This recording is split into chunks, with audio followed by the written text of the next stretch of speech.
Meu nome é André Andriolo, hoje é 30 de setembro de 2024, nossa 28ª reunião. Vamos começar a estudar os Salmos. Botei aqui parte 1. Então, como sempre eu falo, o nosso estudo vai ser feito à luz da doutrina espírita, codificada por Kardec. Ressalto que não tem nenhuma intenção de estabelecer controvérsias teológicas ou interpretativas com outras religiões.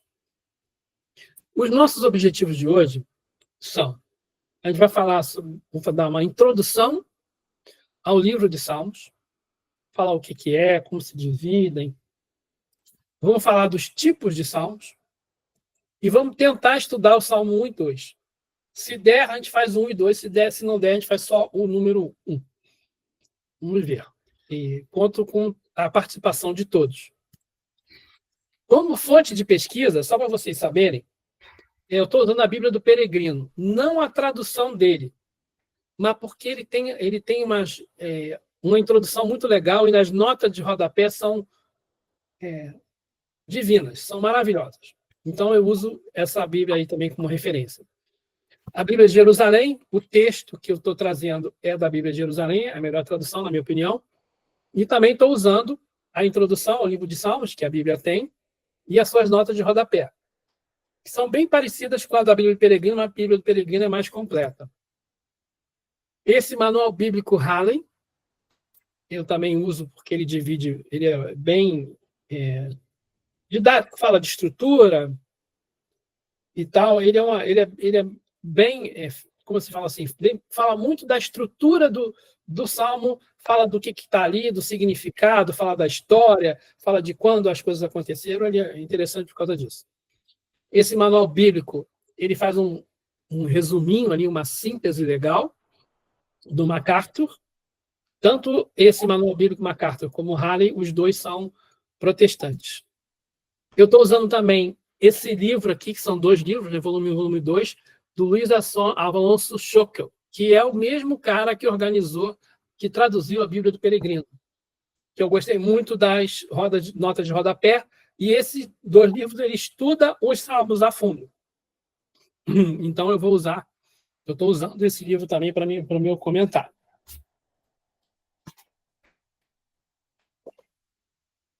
E a Bíblia eu tenho a Bíblia de Estudo Almeida, que também é protestante, que ela também tem uma introdução interessante, tem notas de rodapé interessante. Além disso, eu estou usando esse aplicativo aqui, que eu não sei se todos vocês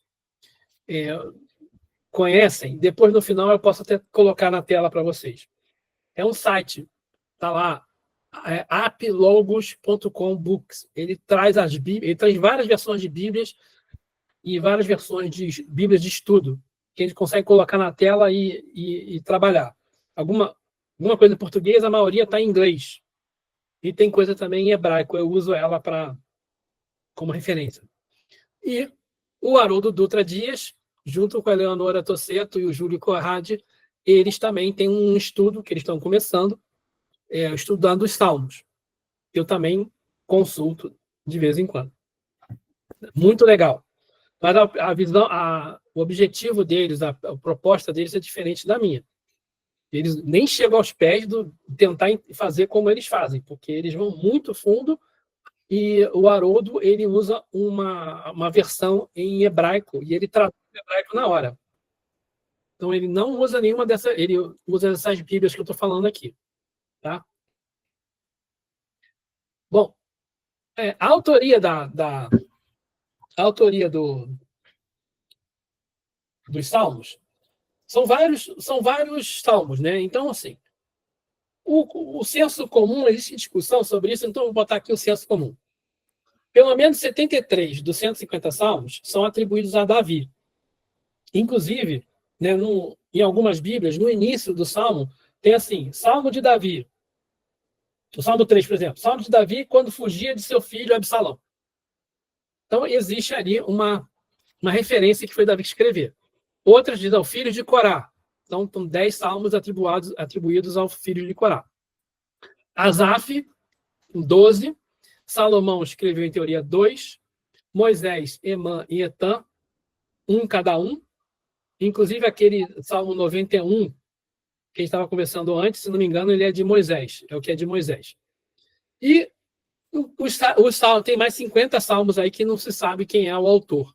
Então, muita gente fala que é tudo salmo de Davi. Por causa disso, tá?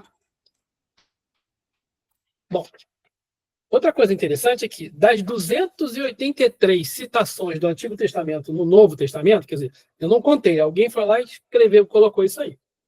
Eu peguei isso na Bíblia na Bíblia não, no Halley, no Manual Bíblico Halley. Ele fala lá que existem no Novo Testamento existem 283 citações sobre o Antigo Testamento. Dessas, 116 são dos Salmos. Jesus usou os Salmos durante o seu ministério. Na tentação do deserto, né, se a gente tiver curiosidade aqui, né, Mateus 4, 6. Vamos abrir aí, por favor, aí, pessoal. Treinar um pouco, mexer na Bíblia. Fala assim. Ele diz, se és filho de Deus, lança-te para baixo, pois está escrito que ele deu ordens a seus anjos a teu respeito e eles te levarão na palma das tuas mãos, para que teu pé não tropece na pedra. E aí ele fala que está lá no Salmo 91, versículo 11 e 12. Porque ele deu ordem aos seus anjos para que te guardem teus caminhos. Eles te levarão em suas palmas para que teu pé não tropece na pedra. Então, é uma citação direta de um lado, né, lá no Novo Testamento para o Antigo Testamento. Na cruz, Jesus citou, né, os salmos 2 vezes. Né, no Salmo 22, que é um salmo que a gente muito importante também, muito, muito citado, 22 e 23, né, vocês vão reconhecer lá no Deus meu, por que me abandonaste? Essa frase Jesus fala quando está crucificado. Ele, na verdade, não está se lamentando. Ele está citando o Salmo 22. Né? E assim vai. Né? Existem várias citações de um lado e para o outro, e isso aí aos pouquinhos a gente vai estudando. Tá? Outra coisa interessante é que os salmos foram escritos para serem cantados e tocados, não daquele jeito que eu botei aqui na introdução. Né? Não só tá com baixo, bateria, era com os instrumentos da época, né? Baixo, guitarra, bateria, nada disso. Então era assim, alaúde, era o pífaro, era a cítara, a harpa, a gaita de fole. Esses instrumentos eram instrumentos que eram usados na época. Então, às vezes, no início do Salmo, estava assim, vamos lá, no Salmo 4, se não me engano, do mestre de canto, com instrumento de corda. No Salmo 5, do mestre de canto para flautas, Salmo de Davi. Então, ele vai falando os instrumentos. No Salmo 6, instrumentos de corda, sobe a oitava. E alguns ele vai falando e tem pausa. No Salmo 3, ele fala uma estrofe e tem pausa. Outra estrofe tem pausa. Então, os salmos foram feitos para serem cantados. Eu procurei e não achei, tem que procurar melhor, os salmos cantados só sem instrumento, falados com a entonação, como se fosse um canto gregoriano, né? A capela, sem instrumento. Mas eu não consegui achar isso. Mas nas próximas, se eu achar, eu coloco aí para a gente ouvir na introdução aí. Interessante, né? Bom, os salmos são divididos em cinco livros. E no final de cada livro, né? Então, assim, o primeiro livro é dividido do Salmo 1 ao 41. No último versículo do Salmo 41, tem uma doxologia. Está lá escrito assim: bendito seja Yahvé, bendito seja o Senhor, Deus de Israel, desde agora e para sempre. Amém, amém. O segundo livro é entre o Salmo 42 e 72. No último capítulo, no último versículo do 72, tem de novo a mesma frase, doxologia. É como se fosse doxologia significa uma fórmula litúrgica de arremate de uma oração. É como falar o amém no final, ou assim seja no final. Então, é uma bênção que conclui o livro. Tá? Então, a mesma coisa entre 73 e 89, no último versículo do 89 tem essa frase, No último versículo do 106 tem essa frase, e no último versículo dos Salmos também tem essa frase. Tá? Então, agora, eu vou começar a falar com vocês eu vou colocar aqui na tela textos que eu copiei do Schockel, daquele livro Salmos. Tá? Então, ele falando lá sobre o primeiro livro dos Salmos, né? do 1 ao 41. Ele fala que o livro de Salmos começa com uma contraposição entre as coisas de Deus e as que não são de Deus. Eu esqueci de falar. Todos os autores, os exegetas, eles falam que esses livros foram divididos em 5 para espelhar a Torá. A Torá também é dividida, são 5 livros, né? Então, cada livro desse, ele se relaciona com um livro da Torá. Outra coisa também que eu esqueci de falar é que esses salmos não estão escritos em ordem, não aparecem na Bíblia ali em ordem cronológica. Eles foram organizados assim depois, porque eles estão organizados em blocos de propósito. Por exemplo, os livros que falam os salmos, que falam da relação da gente com Deus, da comunidade com Deus, de Davi com Deus, eles se relacionam com a Gênese, e eles estão aí agrupados naqueles de 1 a 41. Então, o Salmo 23, né? Que é o famoso. Se eu andar no vale das trevas, o que ele fala? Agora eu esqueci. Deus é meu pastor, nada me faltará. Né? Então, ele está falando de Deus. O Salmo 22, que é o que Jesus cita na cruz. Meu Deus, por que me abandonaste? Salmo 21, né? Senhor, o Deus se alegra com a sua força. Então, os Salmos de 1 a 41 estão relacionados com o livro de Gênesis, com a criação, com Deus, com a fortaleza de Deus e tal, com a justiça de Deus. De 42 a 72, eles se relacionam com o Êxodo.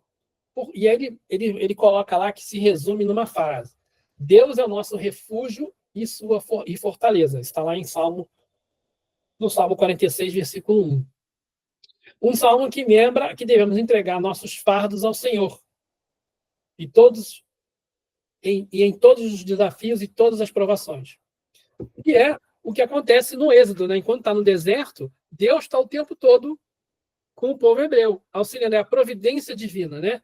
Então, e aí outra parte lá, outro salmo incentiva a esperar pacientemente em Deus em todas as coisas. Tem a ver com o caminho, tem a ver com a providência. Está relacionado com o Êxodo. Os salmos de 73 e 79, eles abrangem vários temas, mas muitas vezes eles falam, assim, o que predomina é a visão de Deus como um juiz que repreende, que pune, que destrói os inimigos. Tem a ver com o Levítico. No Levítico tem várias regras e tem também, como ele fala no Levítico do tabernáculo, né? Da liturgia e tal, dos rituais. Do 90 a 106, são salmos que incentivam a louvar o Senhor e lembrar que a justiça pertence a Ele, declarar sua glória e servi-lo com alegria. Que é como se fosse a segunda lei, o Deuteronômio. E os salmos de 107 a 150 são salmos que afirmam os filhos são a herança do Senhor. O Números, né? O livro de Números começa relacionando com aquele recenseamento dos israelitas e define quem é que vai entrar na Terra Prometida. Né? O livro define no final. E aí ele está falando ali, os filhos que vão receber a herança do Senhor, que são a herança do Senhor, os que eles são uma bênção eterna para os pais que são justos. Então, esse livro relaciona, essa parte dos Salmos se relaciona com os números, com números. Tá? Isso aí é a opinião lá do Schockel, que eu achei interessante trazer para cá. Os salmos podem ser divididos em vários tipos, tá? Vários tipos existem várias maneiras de se dividir. Uma das maneiras interessantes que o Schockel também usa e que o Manual Bíblico Halley também usa e que o Manual Bíblico do MacArthur também fala sobre isso e que também o Haroldo Dutra Dias usa, o Haroldo Dutra, eles passam por isso aqui. O Scholker fala que tem gente que divide em 21 tipos de salmos. Então, assim, tem súplica pessoal, súplica coletiva, tem hino de louvor a Deus, hino de louvor messiânico, tem, não sei, tem várias divisões. E o Haroldo Dutra usa essa divisão aqui no seu estudo. E eu gostei e vou trazer essa mesma divisão para cá. Então, agradecimento, súplica / confiança, louvor ou lamento. Então, o interessante é que o Scholker ele analisa isso, o Scholker é católico, né? Ele fala assim, agradecimento. Ele fala assim, se um bem alheio foi nos comunicado como um dom, um favor, uma graça, então sentimos agradecimento. E então a gente reconhece. Então, se alguém dá alguma coisa para a gente agradece, né? E está ganhando. Se ele for desinteressado, o agradecimento. Desculpa. Desinteressado, o agradecimento é menos gratuito do que o louvor, mas ainda é legal, né?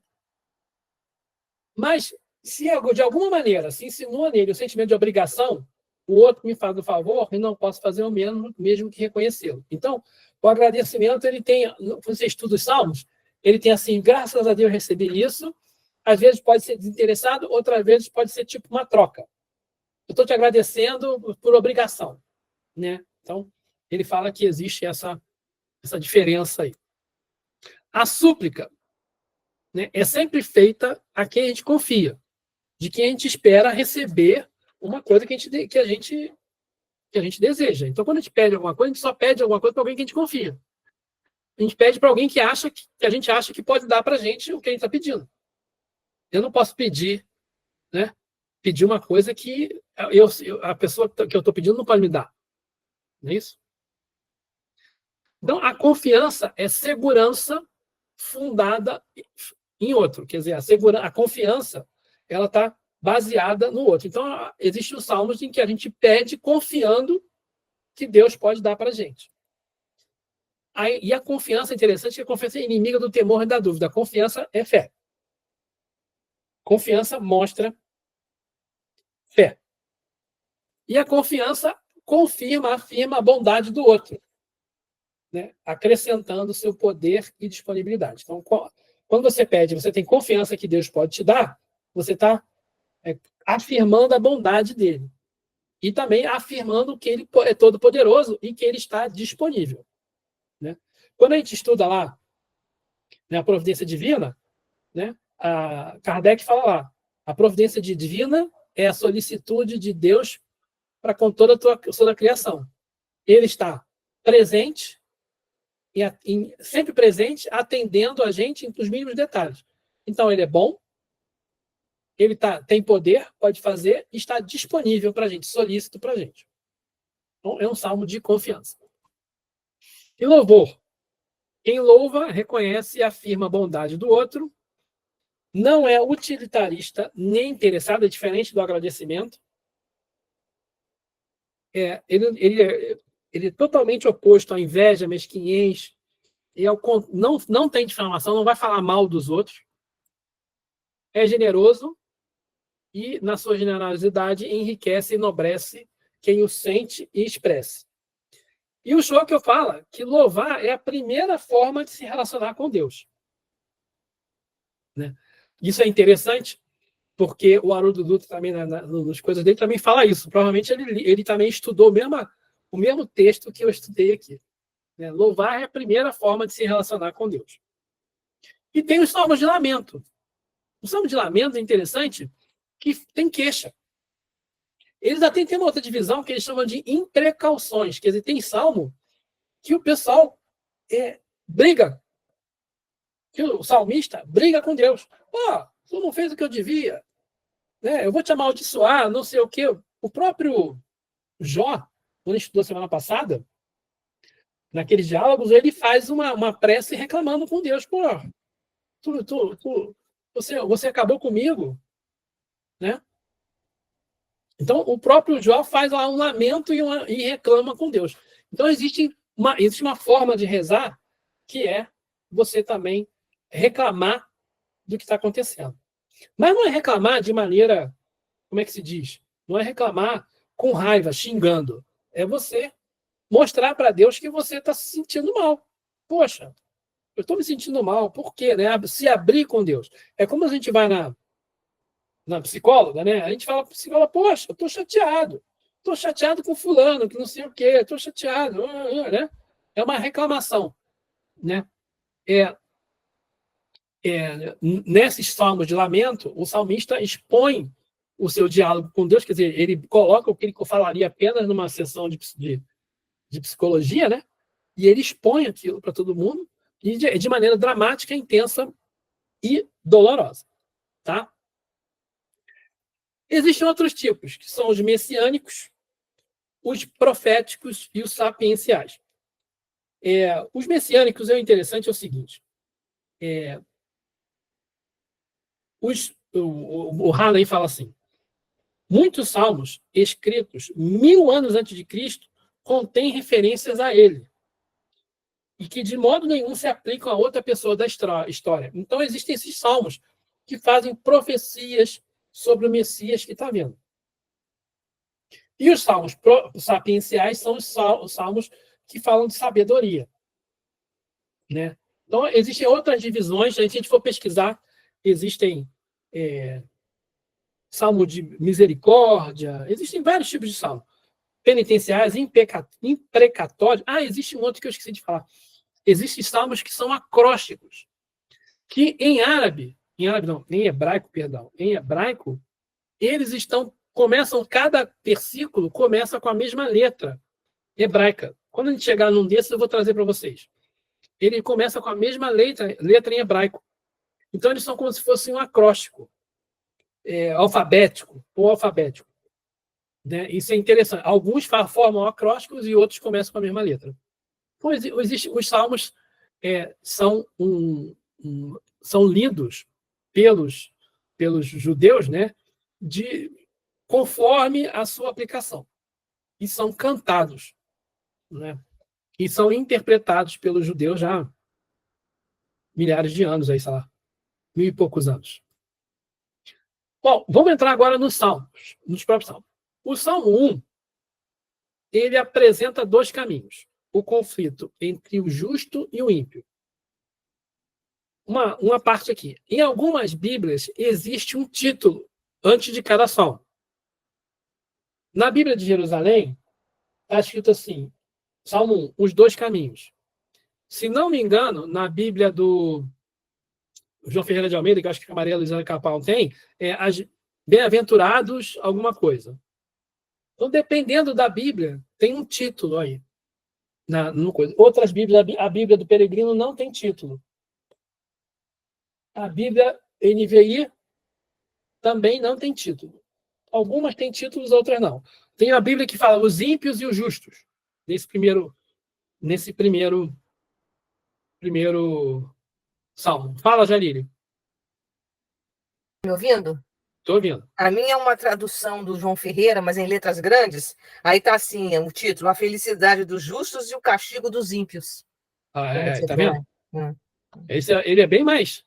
Ele já dá o spoiler já deu o spoiler Já ajudou. Do salmo, na intenção, mas tem um título. Alguns têm título, outros não têm. Né? Tem um título. Em todos aqui deu para ver. Então, isso é interessante. E aí, como a Jair falou, essa história do conflito entre o justo e o ímpio é muito interessante. Vai aparecer em vários lugares. E o Salmo 2 introduz a pessoa do Messias, de Deus e seu reino. É o primeiro salmo messiânico. Mas, como a Jair tocou no assunto, acho que se te falar, esses dois salmos funcionam como a introdução de todos os salmos. Tá? E aí, né, ela falou, né, como é que está o título aí? Acho que diferença, o caminho do ímpio e do justo, né? A diferença entre o caminho A felicidade dos justos e o castigo dos ímpios. Isso. Então, o que é ímpio? O que é ímpio, gente? É o mal. É o mal? A pessoa que não tem ainda, não está no caminho do bem. Né? Não tem empatia, né? Não é piedoso, né? Ele é impiedoso. Não tem caridade, não tem piedade. Isso aí. O ímpio é impiedoso. Ímpio significa impiedoso. Ele não tem caridade, não tem amor. Né? Então, o ímpio não cumpre a lei de justiça, amor e caridade. No Livro dos Espíritos, questão 879, está lá. Qual seria o caráter do homem que praticasse a justiça em toda a sua pureza? A do verdadeiro justo. A exemplo de Jesus, porque praticaria também o amor ao próximo e à caridade, sem os quais não há verdadeira justiça. Então, o ímpio é o que não cumpre a lei de justiça, amor e caridade. O justo, pelo contrário, é o que cumpre a lei de justiça, amor e caridade. Mas só aqui, interessante, é que o justo, a gente não pode achar que o justo é o cara perfeito. O justo é a descrição que está lá do homem de bem, né, no Evangelho segundo o Espiritismo. O homem de bem está aqui no capítulo 17, item 3. O verdadeiro homem de bem é o que cumpre a lei de justiça, amor e caridade na sua maior pureza. Bate com o que Kardec falou na questão 879. Né? Aí, ele continua. Ele se interroga, se ele interroga a consciência sobre seus próprios atos, perguntará a si mesmo se não violou essa lei, se não praticou o mal, se fez todo o bem que podia, se desprezou voluntariamente alguma ocasião de ser útil, se ninguém tem queixa dele, enfim, se faz a outra em tudo que gostaria que fizesse. Mas na frente Kardec fala, reconhece o verdadeiro espírita pelo esforço que ele faz para domar as suas más tendências. Então, o justo, né, o Salmo fala muito de justo e de ímpio, muitas vezes. Fala também muito de inimigos, também vou falar um pouquinho depois sobre isso. Mas fala muito do justo e do ímpio. Né? Então, uma coisa interessante é que a gente, quando pensa assim, o que é uma pessoa justa? Pessoa justa é assim. Olha, eu tenho que falar uma coisa para a Maria Luísa. Essa coisa não é muito legal. Eu consigo falar, mas eu preciso falar porque é justo. Tá? Então, é justo, eu tenho que falar. Beleza. Eu consigo falar isso com amor, com carinho? Não. Então, não posso falar. Consigo falar com amor, com carinho? Sim. E, quando eu falar com ela, eu vou ser benevolente? Porque qual é verdadeiro... O que é caridade? Né? Caridade é benevolência para com os outros. Eu consigo falar com benevolência, com amorosidade? Sim, aí eu posso falar para ela. Senão, eu não falo. A diferença do ímpio, que o ímpio pode ser justo no sistema de justiça. Só que o ímpio vai ser um grosso. O ímpio é impiedoso. O ímpio é impiedoso. E o justo é piedoso. Mas aí, né, André, o senso de justiça do ímpio é diferente. Pode ser. Entendeu? O senso de justiça do ímpio é que é a diferença. Porque aí ele vai se preocupar só com ele não vai se preocupar com o outro. Vamos pensar aqui. Você imagina só. Por favor, não me entenda mal. Vou dar um exemplo. Vamos lá ver esse conflito, uma guerra qualquer. Né? A Ucrânia e a Rússia. A Rússia acha justo que aquele terreno, que aquele território seja deles. E aí ele vai lá, porque é justo, eu vou fazer e pronto. Vou matar, vou jogar bomba e tal. Aí, então, onde está a justiça se tu quer uma coisa que tu vai conseguir prejudicando o outro, massacrando o outro, passando por cima do outro, olhando os próprios interesses, né? Aí a gente pensa naquela, como é que é? Em Deus, né? Soberanamente justo e bom, que são as leis dele. Quando a gente coloca isso avalia nossas atitudes dentro da lei divina, a gente vê que não tem justiça, que não é justo. Exatamente. Agora vamos falar de Israel e do Hamas. Hamas foi lá, invadiu Israel, matou 2.000 pessoas, um absurdo, ataque terrorista, levou 200 reféns. É justo Israel ir lá e tentar buscar e contra-atacar. Né? Não é justo? É entre eles. É entre eles, né? Entre eles. Um faz uma coisa, o outro vai lá e se vinga. Não é justiça, é vingança. É diferente. O problema todo é que, quando Jesus vem, Jesus fala assim, né? A ideia de justiça que se tem é a justiça de Italião. Olho por olho, dente por dente. E Jesus vem falar que a justiça é amor. Tem outros jeitos de você ser justo. Né? Tem outras maneiras, né? Se bater numa face, eu dou a outra. Perdoar 70 vezes 7. E isso ofendia ali a ideia dos judeus da época. E ofende até hoje. Até hoje, para muitos de nós, a ideia de justiça se confunde com vingança. Né? O que a gente quer é justiça. O que a gente quer, o pessoal fala, né? Eu quero justiça. O que você quer é vingança, que não é justiça. Que a lei de justiça, amor e caridade é diferente para Jesus e para os espíritas. Né? Então, o grande problema é que nós, os justos quererem fazer justiça como os ímpios fazem. Esse aqui é o problema. É olhar a nossa lei, que não é justa, e querer aplicar ela, querer que a nossa lei faça justiça. Ela fazer não justiça como os ímpios fazem. Usar o modelo dos ímpios para fazer isso. Então, vamos entrar agora, dito isso, o Salmo. Eu estou usando aqui os dois caminhos, que é o título, porque, como eu falei com vocês, eu estou usando a tradução da Bíblia de Jerusalém. Então, tá lá. Os dois caminhos. Feliz o homem que não vai ao conselho dos ímpios, não para no caminho dos pecadores, nem se assenta na roda dos zombadores. Pelo contrário, seu prazer está na lei de Yahvé, e medita sua lei, dia e noite.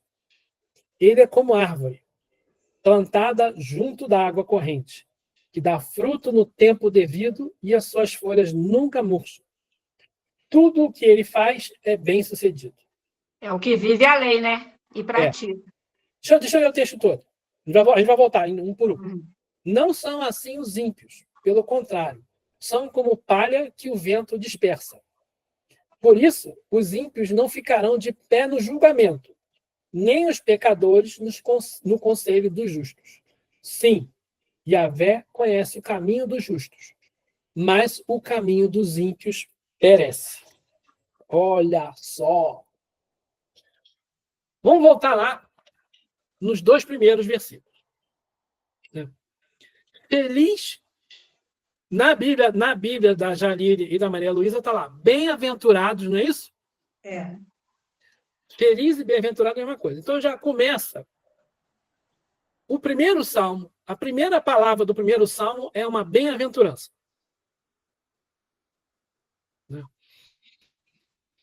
No Manual Bíblico Halley aqui, ele lista, deixa eu ver aqui, 1, 2, 3, 4, 5, 6, 7, 8, 9, 10, 11, 12, 13 bem-aventuranças. Nos Salmos. Tem mais. Tem mais bem-aventuranças nos Salmos. Então, o que é interessante, assim, começa com a bem-aventurança. No Sermão do Monte, Jesus fala, bem-aventurados isso, bem-aventurados aquilo, bem-aventurados. Toda vez que Jesus está falando bem-aventurados, ele está se referindo aos Salmos. Jesus gostava muito dos Salmos, citava os Salmos várias vezes. Então, começa ali. Bem-aventurado o homem que não vai ao conselho dos impiedosos, dos que não são justos, que não para no caminho dos pecadores, nem se assenta na roda dos zombadores. Aí está falando aí do caminho, né? Quando a gente fala caminho, né? Os protestantes eles têm muito aquele negócio do caminho do justo e do ímpio, né? Tem até imagens. Eu me lembro da casa da minha avó paterna, ela tinha um quadro lá que tinha o caminho, né, do justo e do ímpio. Né? O justo ia para o céu, o ímpio ia para o inferno. Mas a gente sabe, né, que o caminho dos ímpios, dos pecadores, é o caminho daqueles que querem pegar tudo do criminoso. O ímpio aqui, ele é o criminoso. Né? É aquele que acha que é melhor roubar, matar, para conseguir a coisa. Dá menos trabalho do que trabalhar, conseguir, estudar. Porque, né, estudar, ter disciplina, é mais difícil do que roubar para conseguir as coisas. É a porta estreita, né? Igual Jesus falava. Exatamente.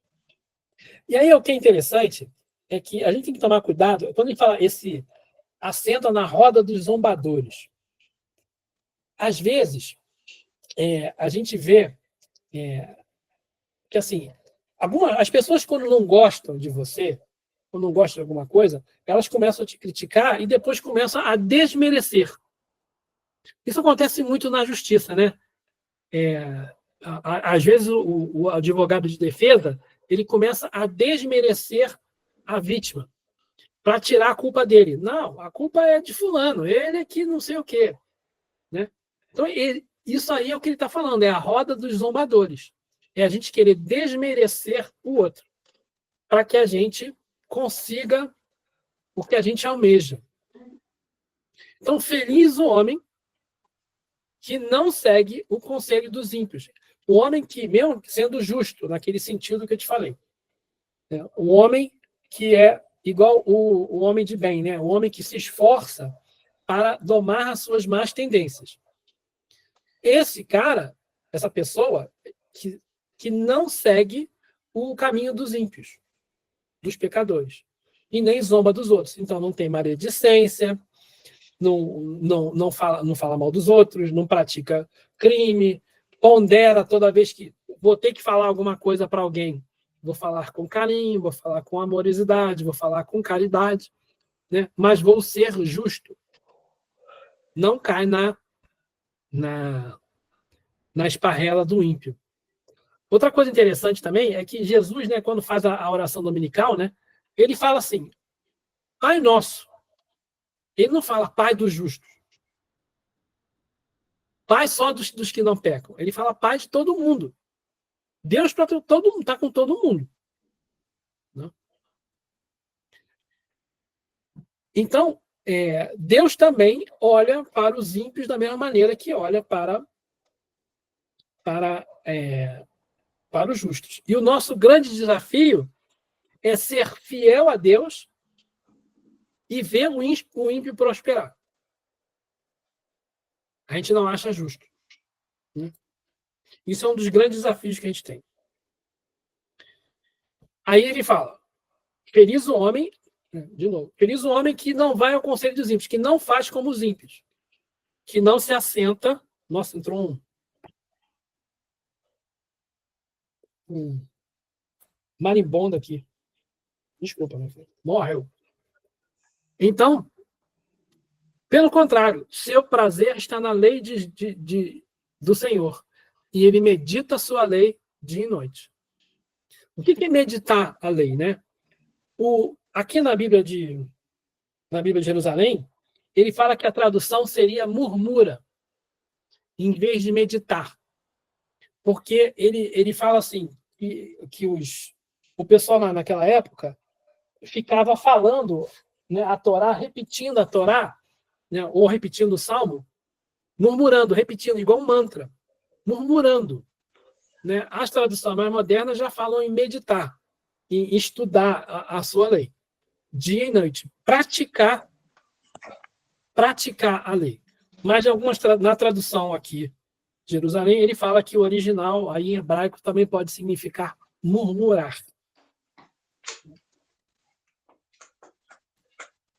Tudo bem? Bom, no terceiro versículo ele fala, o justo é como uma árvore plantada junto da água corrente. Quer dizer, uma árvore tem raízes fortes, né? É diferente de um arbusto, falando de uma árvore. E esse símbolo da árvore aparece em vários lugares no Novo Testamento, né? Lembra da figueira que secou? Quando Jesus chega e fala, poxa, essa figueira aqui não dá frutos, então ele seca ela, né? Então, a árvore que está junto da água corrente, que tem nutrientes, ela dá fruto no tempo devido e as folhas dela nunca murcham, não fica seca. Né?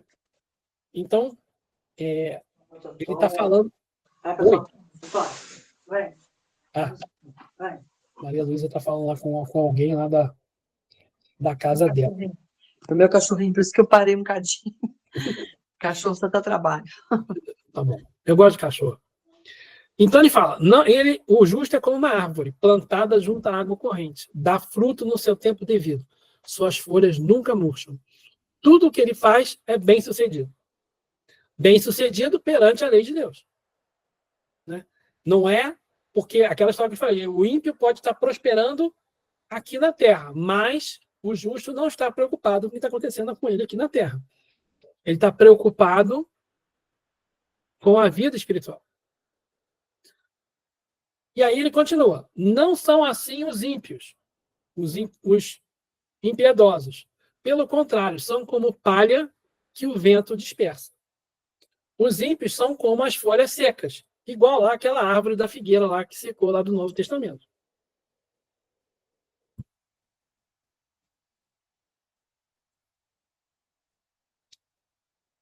Por isso, os ímpios não ficarão de pé no julgamento,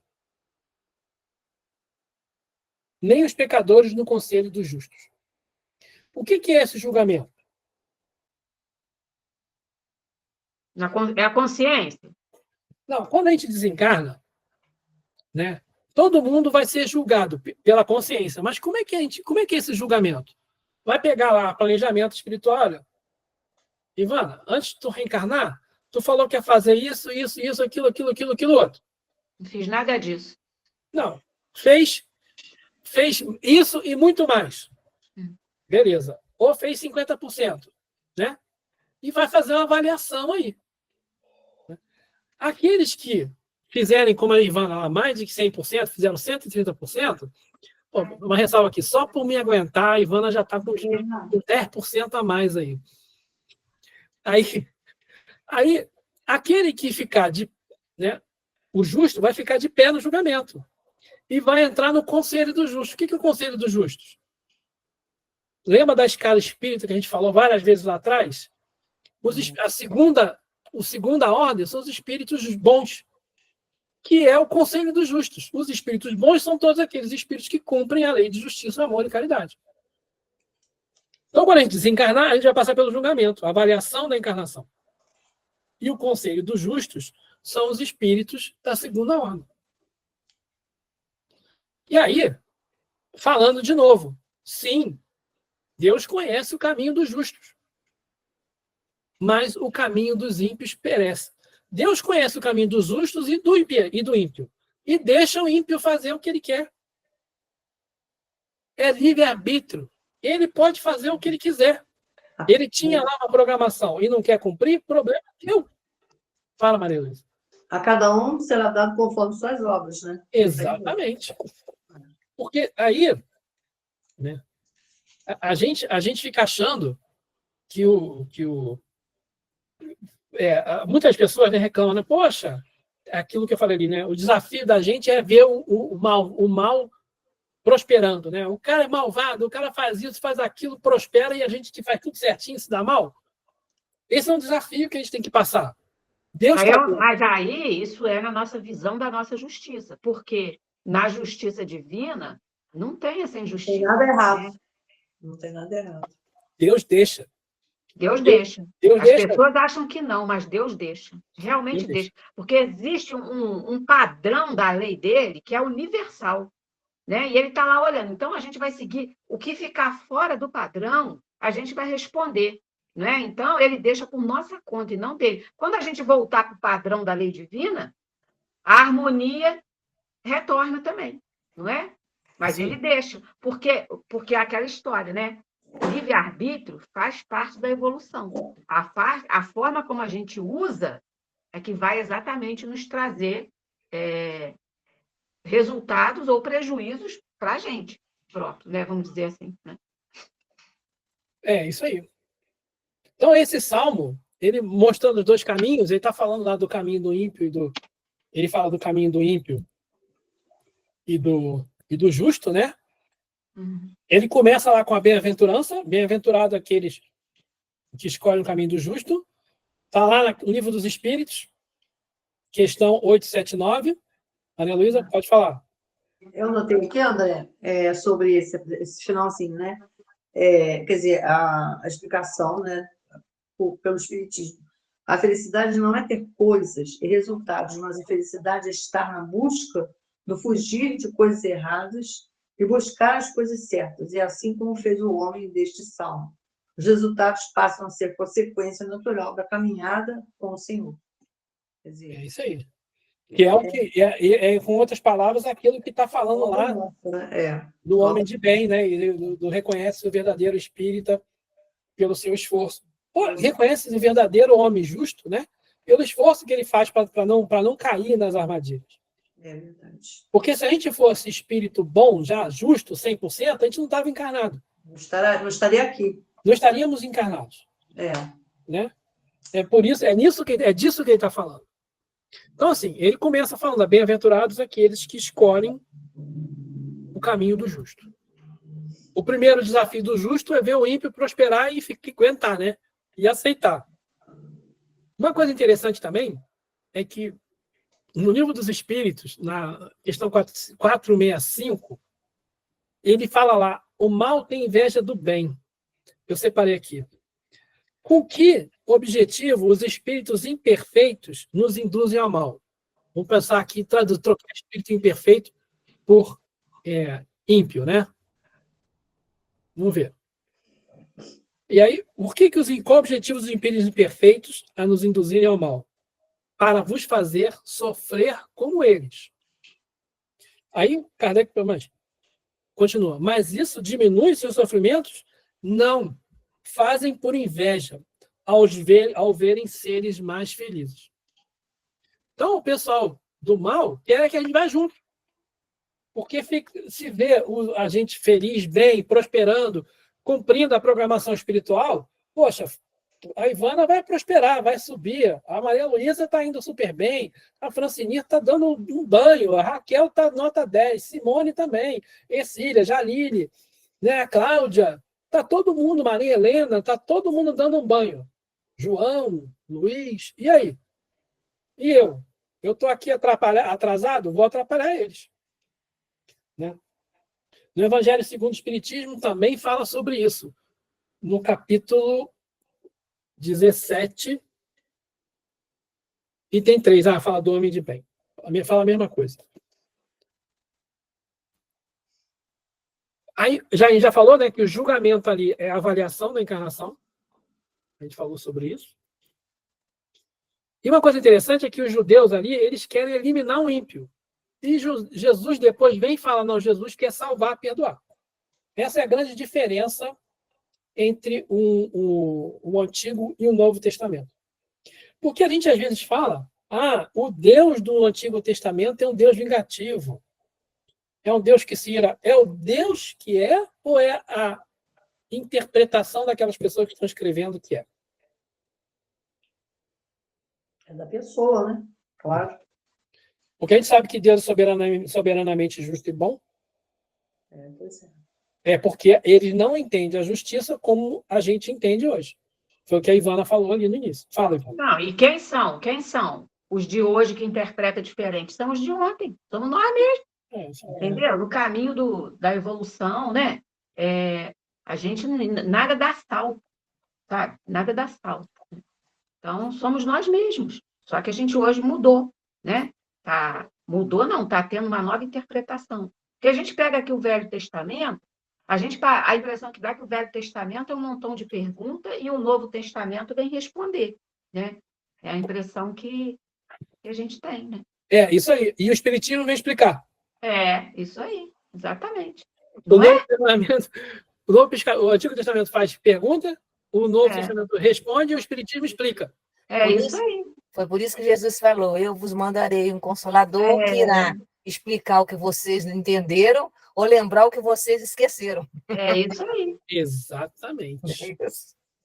Né? O que é interessante, né? Porque o Kardec fala no início do Evangelho segundo o Espiritismo que como é que se diz? Que o Espiritismo é a chave que vai explicar o Antigo e o Novo Testamento. Exatamente isso que a Ivana falou. É pergunta, resposta e explicação. E é interessante porque primeiro espírito que dá uma comunicação no Evangelho é um judeu, mostrando que tudo tem ligação. Exatamente, é um israelita. É isso aí. Espírito israelita. É isso aí. Então, assim, isso aí só reforça a ideia de que a gente tem que estudar o Antigo Testamento mesmo. Tá? São 9h10, vocês querem continuar o segundo salmo número 2? Vocês que sabem. Eu tenho que sair, tá, André? Sem problema. Qualquer coisa aí eu assisto depois, no final, tá bom? Boa noite para todos. Obrigada. Boa noite. Boa noite, Elisa. Então, assim, eu vou ler o salmo. Primeiro eu vou ler o salmo, tá? Porque o salmo aqui, o título dele é o drama messiânico, na tradução Jerusalém. Na tradução lá do Jalili, o que é? A rebelião dos agentes e a vitória do Messias. A rebelião, desculpa, não ouvi. A rebelião da gente, dos gentios, né? E a vitória do Messias. A rebelião do povo, alguma coisa assim, das gentes, que ele fala aqui. É porque o primeiro, né, o que é interessante é que o primeiro salmo fala do indivíduo. Fala do eu, né? Do eu justo, do eu ímpio. Né? Esse segundo salmo vai falar do coletivo, da sociedade. Então, um salmo está conversando com o outro. Basicamente, assim, o mesmo que vale para a pessoa vai valer para o coletivo, para a sociedade. Né? Então, ele está falando das nações. Então, ele fala assim: por que as nações se amotinam e os povos meditam em vão? Está conversando lá com o primeiro salmo. Os reis da terra se insurgem e, unidos, os príncipes enfrentam Yahvé e seu Messias. Rebentemos seus grilhões, sacudamos de nós suas algemas. O que habita nos céus ri. O Senhor se diverte à custa deles. E depois lhe fala com ira, confundindo-os com seu furor.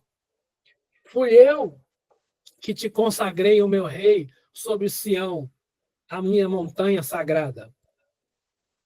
Publicarei o decreto de Yahvé. Ele me disse: tu és meu filho, e hoje te gerei. Pede e eu te darei as nações como herança, os confins da terra como propriedade.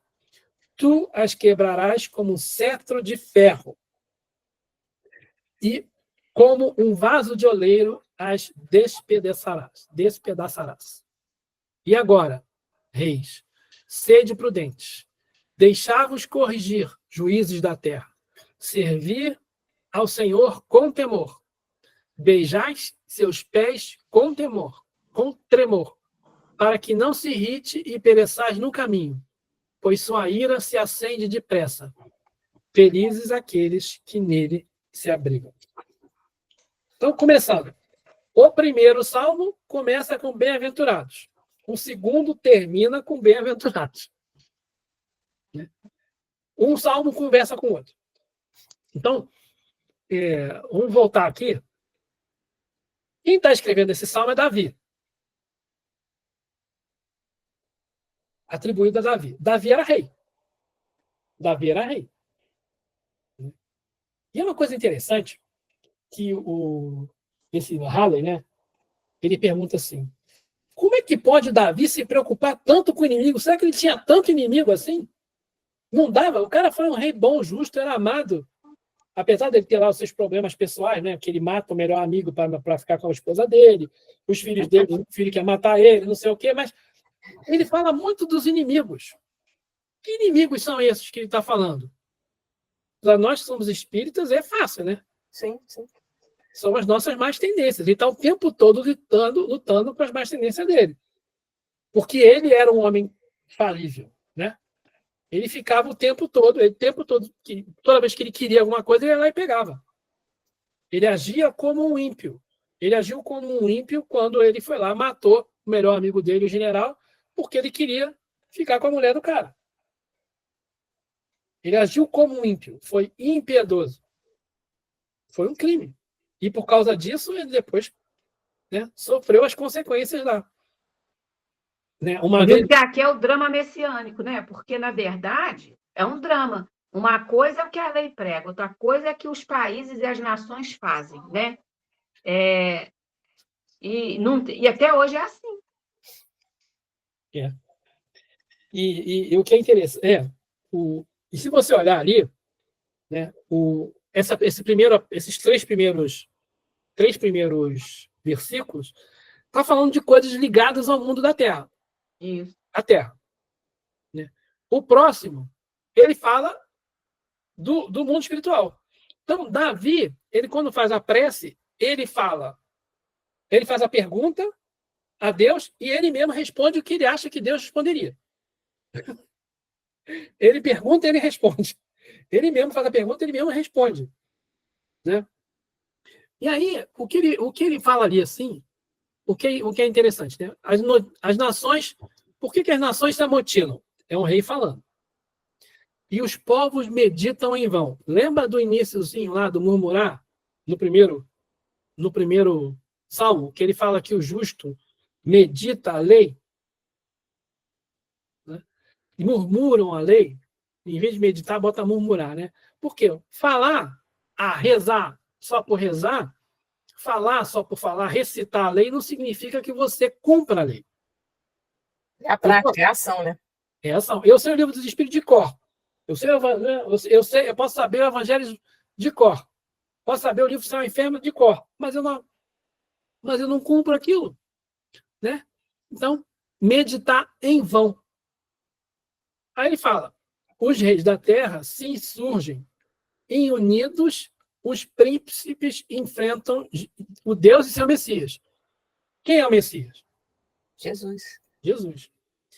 Quantos dirigentes nós vemos falando em nome de Jesus ou de qualquer outra religião e que na hora que eles têm que agir, eles agem como os ímpios? Então, assim, ele terminou ali falando do pessoal se revoltando, né? Contra o reino dos céus, vamos falar assim. Aí ele inverte, vai para o plano espiritual. O que habita nos céus ri. O Senhor se diverte à custa deles. Depois ele fala com ira, confundindo-os com o seu furor. Fui eu que consagrei meu rei sobre o Sião, a minha montanha sagrada. Vamos parar. Então, ele está usando uma alegoria aqui, como se fosse ele de novo, Deus Davi, o rei Davi. Que o governante, no início, quando tem uma revolta, ele ri. Esse troço aí, larga isso para lá. Quando o negócio começa a ficar mais feio, ele fica com raiva. Fica com raiva. E aí, depois, ele vai querer usar métodos mais violentos para conter a revolta. E aí, como no anterior, né, ele falou que eles enfrentam o Messias. E aqui ele fala de novo no Messias. Fui eu que consagrei meu rei sobre Sião. Sião foi o lugar onde era Jerusalém, onde ficava o templo de Salomão. Na montanha sagrada, lá onde estava o templo de Salomão. E aí ele continua no plano espiritual um pouquinho. Publicarei, aí já é o Messias falando, publicarei o decreto de Yahvé. Ele me disse, tu és meu filho, eu hoje te gerei. Pede, e eu te darei as nações como herança, os confins da terra como propriedade. Jesus, o Cristo, governador da terra. Não é assim? Deus deu para Jesus o governo de todas as nações do confim da terra, como propriedade. Jesus é o governador da terra. Olha, Davi falando isso aí, 1000 anos antes de Jesus. Aí ele fala assim, tu quebrarás com um cetro de ferro, como um vaso de oleiro as despedaçarás. Aí ficou complicado, né? O Messias vai pegar um cetro de ferro, dar uma pancada, quebrar os vasos todos. Mas vamos lá. Como é que faz? Alguém trabalha com artesanato? Como é que faz um vaso lá de argila? A argila está mole, bota Vai lá moldando ela, né? Vai moldando. ela está mole, bota naquele Depois negócio. leva no forno. Vai moldando ela. Se ficar ruim, o que você faz? Joga fora. Quebra, joga fora. Então, é isso que ele está falando ali, ó. Que a gente, né, como um vaso de oleiro, as despedaçarás. Que nós vamos passar aqui na Terra por situações duras. E a gente vai achar que tem a faca da justiça está em cima da gente, a espada, né? Não vim trazer a paz, mas sim a espada. A espada de ferro, que vai vir despedaçar todas as nossas convicções comuns, até que a gente faça o que está lá no próximo. Agora, reis, sede prudentes, deixai-vos corrigir os juízos da terra. Então, se a gente aprender com os nossos sofrimentos, se a gente for prudente, se a gente deixar corrigir, servir a Yahvé com temor, beijar os pés dele com tremor, para que ele não se irrite e a gente morra no caminho, pois a ira dele se acende depressa, feridos aqueles que nele se abrigam. Então, ele está falando aí da reencarnação. E Juízes da Terra, lembra que quando a gente estudou lá o livro de Juízes, né, os juízes eram os reis.